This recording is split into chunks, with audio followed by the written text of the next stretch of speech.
Hello friends, नमस्कार। आज हम बात करेंगे कि हमारे देश में कुल कितनी राष्ट्रीय पार्टियां हैं और वो राष्ट्रीय पार्टियां कौन कौन सी है।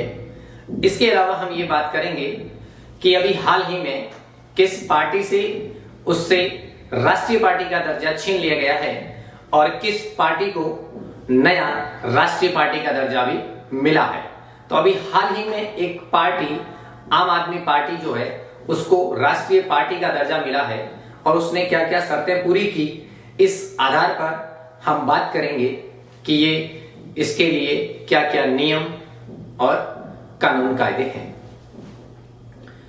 अभी हाल ही में आम आदमी पार्टी को राष्ट्रीय पार्टी का दर्जा मिला है और एक पार्टी सीपीआई यानी कि कम्युनिस्ट पार्टी ऑफ इंडिया, जिसको भाकपा बोला जाता है, से राष्ट्रीय पार्टी का दर्जा छीन लिया गया है।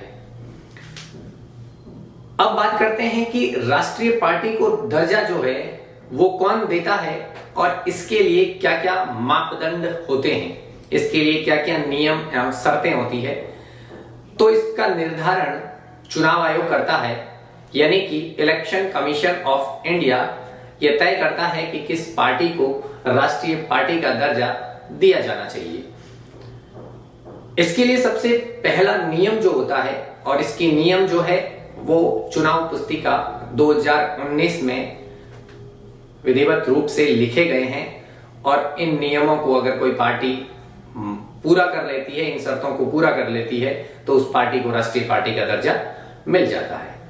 सबसे पहली शर्त और मापदंड ये होता है कि किसी पार्टी को 4 या 4 से अधिक राज्यों में राज्य स्तरीय पार्टी का दर्जा मिला हुआ हो। सबसे पहला मापदंड ये हो गया। उसके बाद दूसरा मापदंड ये होता है कि लोकसभा या विधानसभा में कुल वैध मतों का 6% वोट उस पार्टी को प्राप्त हुआ हो। तीसरा मापदंड ये है कि कम से कम 3 राज्यों में कुल सीटों का 2% उस पार्टी को प्राप्त हुआ हो, तो उस पार्टी को राज्य स्तरीय पार्टी का दर्जा मिल जाता है। इसके बाद इस नियमों को पूरा करने के बाद चुनाव आयोग यह निर्णय 2 या 2 से अधिक लोकसभा चुनावों के बाद यह तय करता है कि किस पार्टी को राष्ट्रीय पार्टी का दर्जा दिया जाना चाहिए। अब बात आती है कि किसी पार्टी को राष्ट्रीय पार्टी का दर्जा मिलता है तो उसको क्या क्या लाभ मिलते हैं। तो इसके लिए लाभ कुछ इस प्रकार है। सबसे पहले उस पार्टी को चुनाव चिन्ह मिल जाता है और पूरे देश भर में उस पार्टी के चुनाव चिन्ह पर कोई भी उम्मीदवार किसी भी क्षेत्र से चुनाव लड़ सकता है, यानी कि पूरे देश में उस पार्टी का चुनाव चिन्ह अपरिवर्तित रहेगा। उसके बाद दूसरा यह है कि उस पार्टी को आम चुनावों में दूरदर्शन और आकाशवाणी पर प्रचार का मौका मिलता है। इसके बाद तीसरा, उस पार्टी को आम चुनावों में 40 स्टार प्रचारकों को सूचीबद्ध करने का जो है वो मौका मिलता है, यानी कि 40 स्टार प्रचारकों का जो खर्चा है उस उम्मीदवार के खर्चे में काउंट नहीं होता है। इसके अलावा पांचवा फायदा ये मिलता है कि उस पार्टी को मुख्यालय हेतु मुफ्त में जमीन भी आवंटित होती है।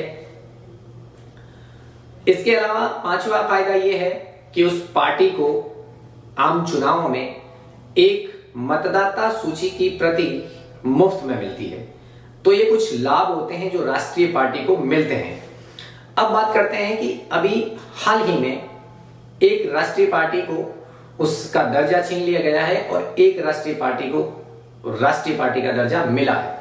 तो जिससे छीन लिया गया है वो पार्टी है सीपीआई, यानी कि कम्युनिस्ट पार्टी ऑफ इंडिया। उसके अलावा एक पार्टी है जिसे अभी राष्ट्रीय पार्टी का दर्जा मिला है, वो पार्टी है आम आदमी पार्टी। तो आम आदमी पार्टी ने किन किन शर्तों को पूरा किया है और किस आधार पर चुनाव आयोग ने उस पार्टी को राष्ट्रीय पार्टी का दर्जा दिया है। तो सबसे पहले तो आम आदमी पार्टी को दिल्ली और पंजाब में बहुमत प्राप्त है, तो 2 राज्यों में उस पार्टी को राज्य स्तरीय पार्टी का दर्जा प्राप्त है।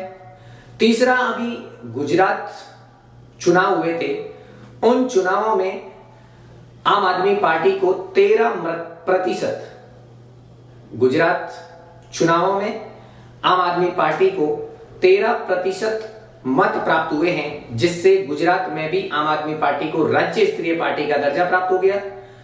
अब कुल मिलाकर दिल्ली, पंजाब और गुजरात 3 राज्यों में राज्य स्तरीय पार्टी का दर्जा प्राप्त है।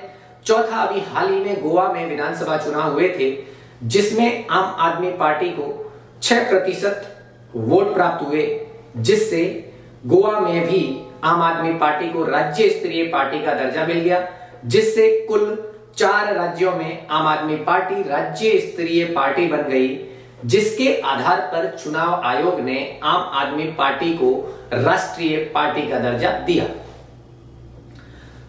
अब बात करते हैं कि भारत में कुल कितनी राष्ट्रीय पार्टियां हैं। तो मैं आपको बता दूं, भारत में कुल 6 राष्ट्रीय पार्टियां हैं। बीजेपी, कांग्रेस, सीपीआईएम मार्क्सवाद, सीपीआई को अभी उससे राष्ट्रीय पार्टी का दर्जा छीन लिया गया है, तो BJP, Congress, CPI, Baspa, NPP national people party जो कि असम के आसपास की पार्टी है, और छठा अभी जो है आम आदमी पार्टी को राष्ट्रीय पार्टी का दर्जा मिला है। यानी कि कुल 6 राष्ट्रीय पार्टियां अभी देश में कार्यरत है। धन्यवाद।